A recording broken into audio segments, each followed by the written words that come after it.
سلام كما يصنحوا تافواتن كبراتن تخطاتل تدبي تي في نسعى زدالنا لكم حصرتن اواناون زيناتات حزنا لكم قريبنا لنا كتكتاتلنا عدمنايو بكندي ارز سنتلصاتهم كنفلم ቤት ጽሕፈት ቅዱስ ሲኖዶስ ኦርቶዶክስ ተዋሕዶ ቤተክርስቲያን ትግራይ መራሕቲ ህዝቢ ትግራይን መራሕቲ ፖለቲካን ፍልልዮም በሰላማዊ መንገድ ክፈትሑ ጻውዒ ተቅሪቦም ሎም ዘበን ኣብ ትግራይ በወፍራይ ቀባሕ ሓመድን ማይን 30,258 ሄክታር ብስነ ህይወታዊ ቀባሕ ሓመድን ማይን ከም ዝሽፈን ተገሊጹ ላዕለዋይ ቤት ፍርዲ ትግራይ ውህሉል መሃያ መምሃራን 17 ኣዋርሕ ተፈጻምነት ትእዛዝ ቤት ፍርዲ ብዘይ ምትግባሩ ን18 ለካቲት 2018 ዓመተ ምህረት ተለዋጥ ቆጸረ ይቡ መንገድ አየር ሱዳን አቋሪጽዎ ዝነበረ በረራ ጀሚሩ ብሬክስ ንዓለም ዝቕይር ዲጂታላዊ ምንቅስቃስ ገንዘብ ዕላው ገይሩ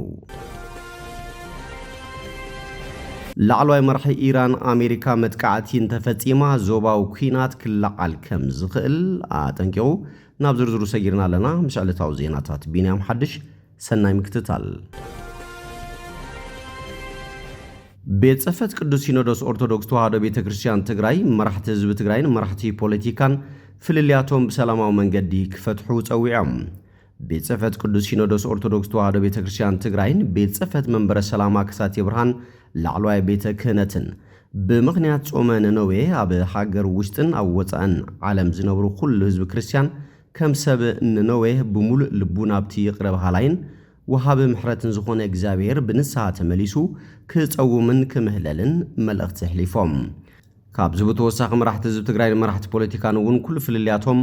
ብሰላማዊ መንገዲ ብዘተን ክፈትሑ ወል ፕሪቶሪያ ዝፈረሙ አካላት ድማ ብዝኣተውዎን ዝፈረምዎን መሰረት ብቁልጡፍ ኣብ ተግባር ከውዕሉ ናብ ዳግመ ኩናት እውን ከይኣትዉ ተማሕጺኖም ክልቲአን ቤት ጽሕፈታት ንጽላት ሚድያ ብዝሃባ ሓበሬታ ንስሓን ጾምን ሰብ ነነዌ ተቐቢሉ ምሕረት ዘውረደ እግዚአብሔር ጾምናን ጸሎትናን ንስሓናን ተቐቢሉ ሰላምን ምሕረትን ከውርደልና ኩልና ንለምን ክብላ መልእኽቲ ሕሊፈን ሎሚ ዘበን ኣብ ትግራይ በወፍራይ ቀባሕ ሓመድን ማይን 30,258 ሄክታር ብስነ ህይወታዊ ቀባሕ ሓመድን ማይን ከም ዝሽፈን ተገሊጹ 1327 መፋሳት ወፍራይ ቀባሕ ሓመድን ማይን ዝስራሓለን ኮይነን ብሓፈሻ ኣብ 1,000 ሄክታር መሬቱ ዝተፈላለዩ ዛላታትን ሜላታት ቀባሕ ሓመድን ማይን ክካየድ ኣብ 54 ወረዳታት ትግራይ ኣብ ዝካየድ ወፍራይ ቀባሕ ሓመድን ማይን መሰረት ዝገበረ ልዕሊ 930,000 ህዝቢ ከም ሰልጠነን ከም ዝሳተፍን ተሓቢሩ ከም ትግራይ 33,260 ሄክታር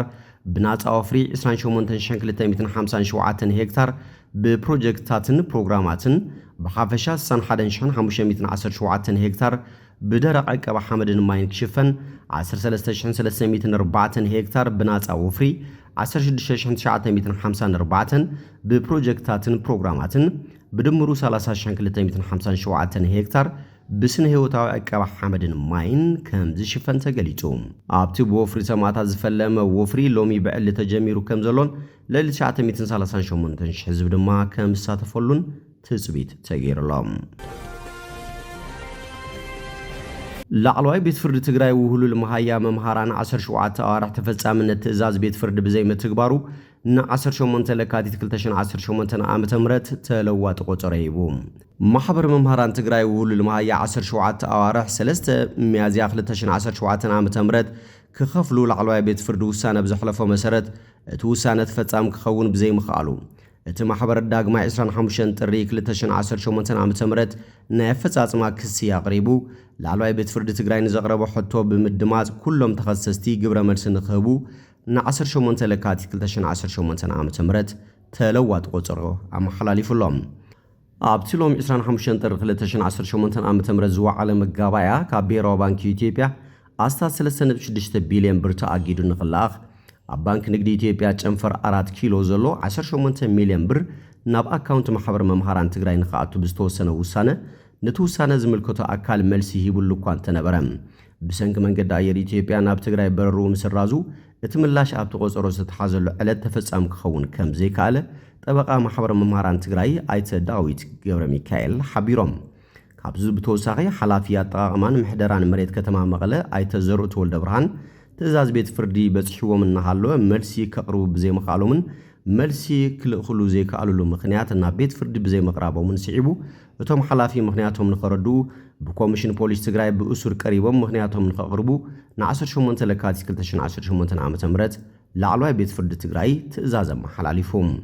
ፕሬዚዳንት ማሕበር መምህራን ትግራይ መምህር ንግስቲ ጋረድ ብወገነን ሕቶና ምላሽ ክሳብ ዝረክብ ተስፋ ከይቆረጽና ክንቅጽለሉ ኢና ምስ በላ ምስ ዝምልከቶም ኣካላት ምርድዳእ ብምፍጣር ኣብ ዝሓፀረ ግዜ ምላሽ ክንረክብ ተስፋ ኣለና ክብላ ገሊፀን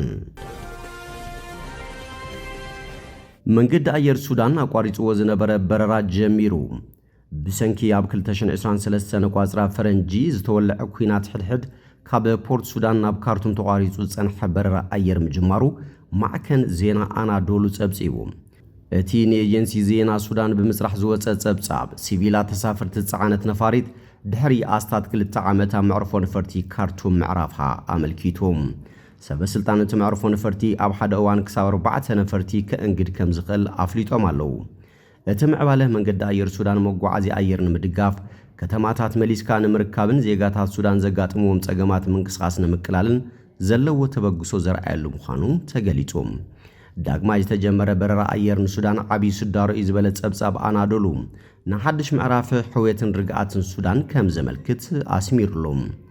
ብጂኦግራፊያዊ ኣቀማምጡ ምእኹልነት ዘለዎን ሕምብርቲ ኣቪዬሽን ሱዳን ዝኾነ ዓለም ለኸ መዕርፎ ነፈርቲ ካርቱም ንጥፈታቱ ዶ ኣቢሉ ምጽንሑ ብደረጃ ሃገር ንዝነበረ ምንቅስቓስ ኣየር ኣዝዩ ከም ዝሓስዮ እቲ ጸብጻብ ኣመልኪቱ ሰራሕተኛታት ኣቪዬሽን እቲ መዕርፎ ነፈርቲ ብጉብእ ንኽዓዪ ዘድሊ መሳርሕታት ከም ዘቕረቡ ዳይሬክተር መዕርፎ ነፈርቲ ካርቱም ኣሰይድ ኣልኻቲም ባቢኸር ኣጠይብ ገሊጹ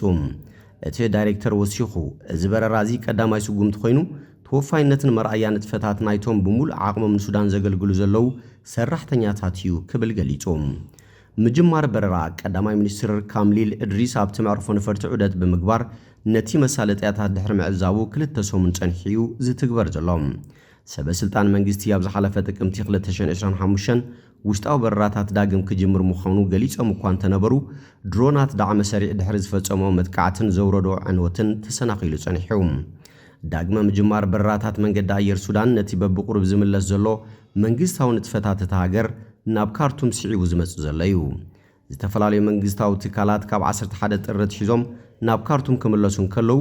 መንግስታዊ ቴሌቪዥን ሱዳን ድማ ብ21 ጥሪ ካብቲ ኣብ ኡምዱርማን ዝርከብ ቀንዲ ቤት ጽሕፈቱ ስሩዕ ፈነው ከም ዝጀመረ ዝፍለጥ እዩ ሰራዊት ሱዳን ነታ ርእሰ ከተማ ካብ መጋቢት ዝሓለፈ ዓመታት ሒዙ ሙሉእ ብምሉእ ዝተቆጻጸራ ኮይኑ ካብ ሽዑት ሒዙ ድማ መንግስቲ ንኹሎም መንግስታዊ ህንጻታት ክጽግንን ክሕድስን ከምኡውን ኣገልግሎታት ንምጅማር ክሰርሕ ጸኒሑ እዩ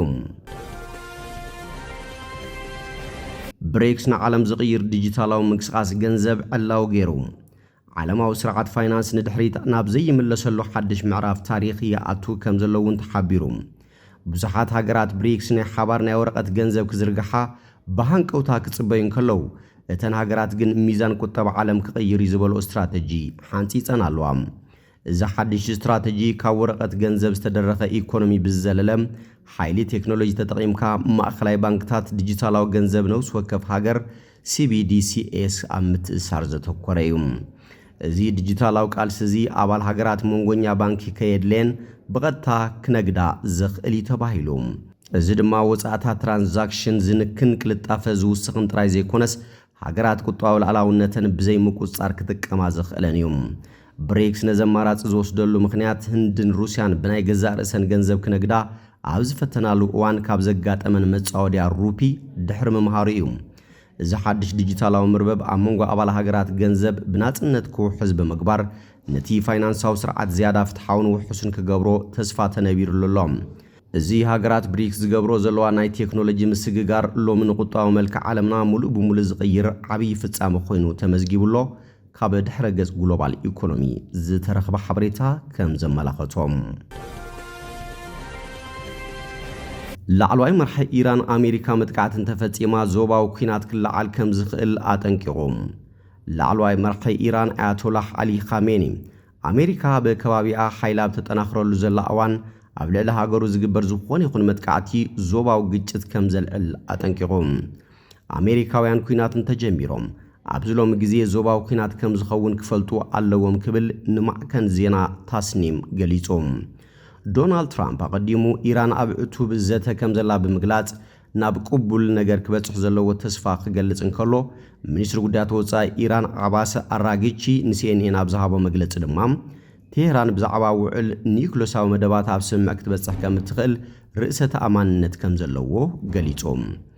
ትራምፕ ኣብቲ ኢራን ኣብ ምምዕባል ኒውክሌር ዘለዋ መደባት ከምኡውን ኣብ ልዕሊ ተቃወምቲ መንግስቲ ጨፍጫፍ ብምግባራን ጣልቃ ክኣቱ ምዃኑ ኣፈራሪሖም። እቲ ዘሕዝን ግን ንኣሜሪካ ከም መሻርክቲ ዘተ ዝነበረና እምነት ኣጥፊእና ኢና ዝበለ ዓባስ ኣራጊቺ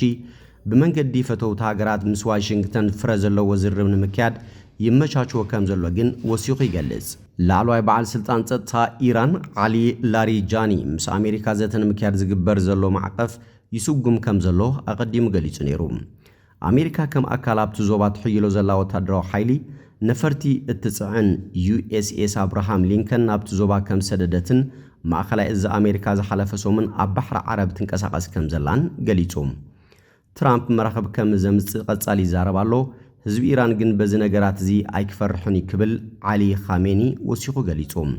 ኢራን ብሰንበት ኣብቲ ኣዝዩ ኣገዳስን ቀንዲ መስመር ቀረብ ጸዓትን ዝኾነ መጻብቦ ሕርሙዝ ናይ ክልተ መዓልታት ቀጥታዊ ልምምድ ሓይሊ ባሕሪ ክትጅምር ትጽቢት ይግበር ነይሩ። እንተኾነ ሮይተርስ ንሓደ በዓል ስልጣን ኢራን ብምጥቃስ ሓይሊ ባሕሪ ኢራን ከምዚ ዓይነት ልምምድ ንምክያድ ዝኾነ መደብ ከም ዘይብሉ ንዝገለጸሉ ጠቒሳ ኣስታት 5 ኢድ ናይቲ ኣብ ዓለም ዝሽየጥ ነዳዲ በዚ ኣብ መንጎ ኢራንን ኦማንን ዝርከብ ኣስታት 33 ኪሎ ሜትሮ ስፍሓት ዘለዎ ዝጸበበ መስመር ማይ ይሓልፍ። ኢራን ኣብ ዝሓለፈ እዋን ኣብ ልዕሊ መጥቃዕትን ተተፈጺሙ ነቲ መጻብቦ ክትዓጽዎ ምዃና ኣፈራሪሓ እያ። ኣሜሪካ ኢራን ኣብቲ ጥቓ ሓይልታታ ዘለውዎ ከባብታት ውሕስ ወይ ሙያው ዘይኮነ ነገር ከይትገብር ኣጠንቂቓ።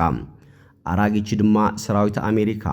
እቶም ሓያላት ዕጡቓት ሓይልታትና ኣብ መሬቶም ብኸመይ ናብ ዕላማ ልምድ ክገብሩ ከም ዘለዎም ክነግር ይፍትን ኣሎ ኢሉ። ትማል ሰንበት ኣብ ኢራን ዝተሰምዑ ክልተ ፍንጀራታት ኣብቲ ሃገር ስክፍታታት ከዓቢ ከም ዝገበሩ ተገሊጹ እዩ። ኣብ ደቡባዊ ወደባዊት ከተማ ባንዳር ዓባስ ኣብ ዝርከብ ህንፃ ሓደ ሰብ ዝቐተለ 14 ሰባት ድማ ዘቑሰለ ፍንጀራ ዘጓነፈ ኮይኑ ብሰንኪ ላሕኺ ጋዝ ከም ዘጋጠመ ድማ ሰበስልጣን ናይቲ ከባቢ ገሊጾም። ማዕከን ዜና ታስኒም ኣብ ማሕበራዊ መራኸቢታት ኣብቲ ፍንጀራ ሓደ ኣዛዝ ሓይሊ ባሕሪ ሓለዋ ሰውራ ዕላማ ከም ዝኾነ ዝተገለጸ ሓሶት ምዃኑ ሓቢራ። ኣብ ደቡባዊ ምዕራብ ከተማ ኣሕፋዝ ብኻልእ ፍንጀራ ብውሕዱ 4 ሰባት ሞይቶም እቶም ሰበስልጣን ነቲ ፍጻመ እውን ምስ ላሕኺ ጋዝ ተኣሳሲሮም ከም ዝገለጽዎ ቴሄራን ታይምስ ገሊጻ። እምበር ከስፍትዋትን ክቡራትን ተኸታተልቲ ደደቢት ቲቪ ነሰዓት ዘዳልናልኩም ዜናታት ነዚኦም ይመስሉ። ብኻልኦት ክሳብ ንራኸብ ሰሰናይ ንዓኹም።